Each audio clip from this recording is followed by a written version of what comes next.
one of the first things which everybody should understand is that every creature in the universe that is in any way sensitive and in any manner of speaking conscious regards itself as a human being. It knows and is aware of a hierarchy of beings above it and a hierarchy of beings below it. That is to say that wherever you are and whoever you are and whatever you are, you're in the middle. That's the game. Your senses extend a certain direction, in all directions, and therefore give you the impression of being in the middle. Because the definition of a person is where you look from. Now, everything in the world feels like that. And also it has its own kind. You see spiders and hydras and sea urchins and so on don't look very natural to us. We say, well, I wouldn't want to look like that. But they say when they see us, well, what kind of an awful thing is that? And what a lot of nonsense it does. Now, we come here right at the start to an extremely important principle, which is the different points of view you get when you change your level of magnification. That is to say, you can look at something with a microscope and see it a certain way. You can look at it with the naked eye and see it in a certain way. You look at it with a telescope and you see it in another way. Now, which level of magnification is the correct one? Well, obviously, they're all correct, but they're just different points of view. When we examine our bloodstreams under a microscope, we see there's one hell of a fight going on. All sorts of microorganisms are chewing each other up. And if we got overly fascinated with our view of our own bloodstreams in the microscope, we should start taking sides, which would be fatal, because the health of our organism depends on the continuance of this battle. What is, in other words, conflict at one level of magnification is harmony at a higher level. Now, could it possibly be, therefore, that we, with all our problems, conflicts, neuroses, sicknesses, political outrages, wars, tortures, and everything that goes on in human life, are a state of conflict which can be seen in a larger perspective as a situation of harmony? Every minute little fruit fly or gnat or bacterium, I will go so far as to say, is an event upon which this whole cosmos depends. This thing goes both ways. It's not only that every little organism which exists depends on its total environment. The reverse is also true, that the total environment depends on each and every one of those little organisms. So that you could say this universe consists of an arrangement of pattern in which every event is essential to the whole thing. Now, we screen that idea out of our consciousness just as we pay attention to the figure and ignore the background. So we see one way of looking at things, mainly that the organism is very frail against the environment. It lasts a long time, the environment, but the organism only lasts a short time. But actually, the whole thing is arranged in a polar system, where the enormous depends on the tiny and the tiny depends on the enormous.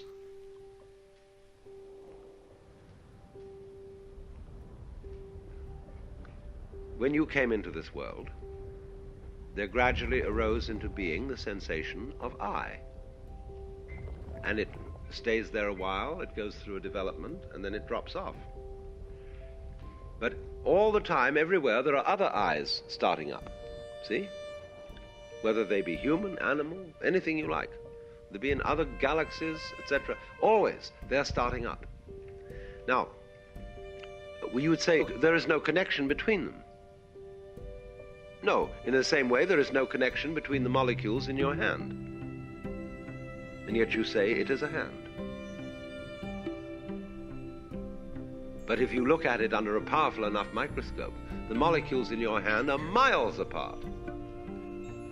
What's the connection between this galaxy and other galaxies? Well, we can't see any connection.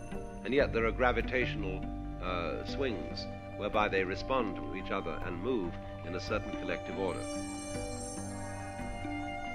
See, what we're doing in this is not setting down a doctrine, but it is doing an exercise in perception.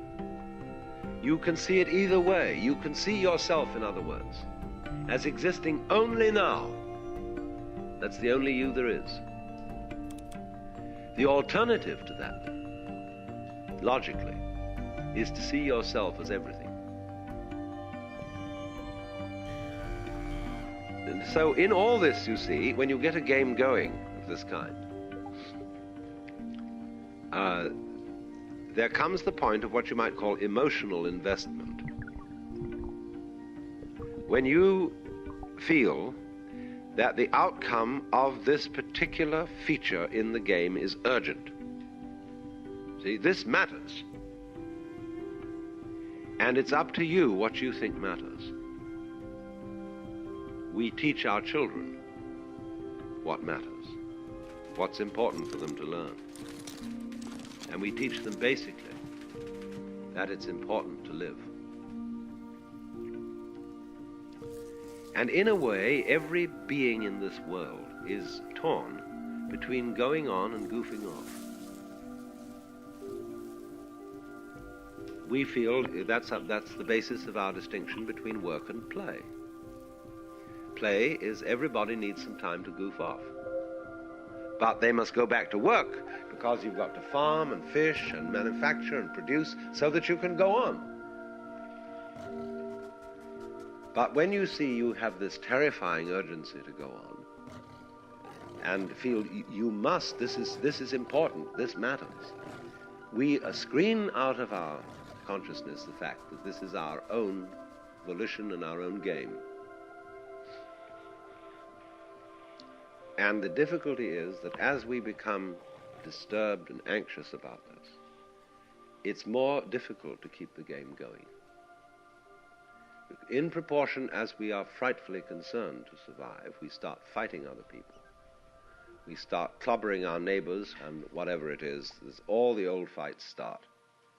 And it is these fights which, more than anything else, at the moment, you see, are endangering the entire human project. But all based fundamentally on the illusion that it's utterly important that we survive. But you see, in all this, what underlies is the illusion that I am going on, that I constitute a real continuity from this moment to the next moment, to the next moment, to the next moment. What are you afraid of losing when you die? Yes, everything that you've acquired as an individual and stored in your brain is dissolved and distributed. But at the same time, it is equally obvious that when you die, there won't be, following the moment of death, everlasting nothingness.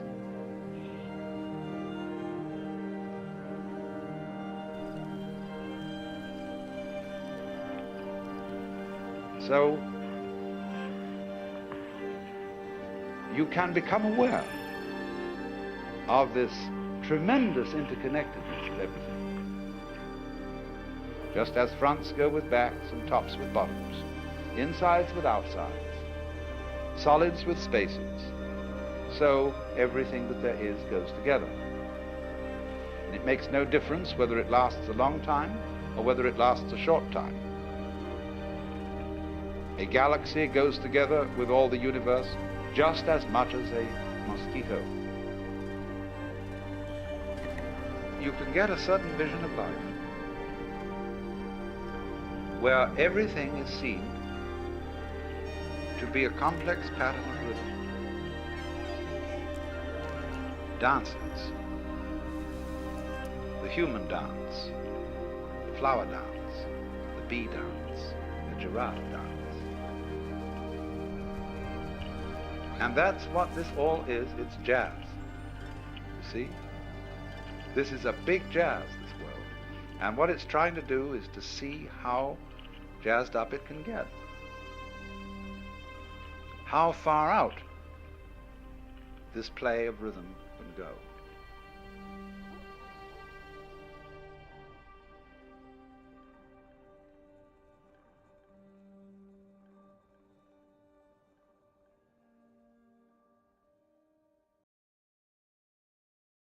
PlayStation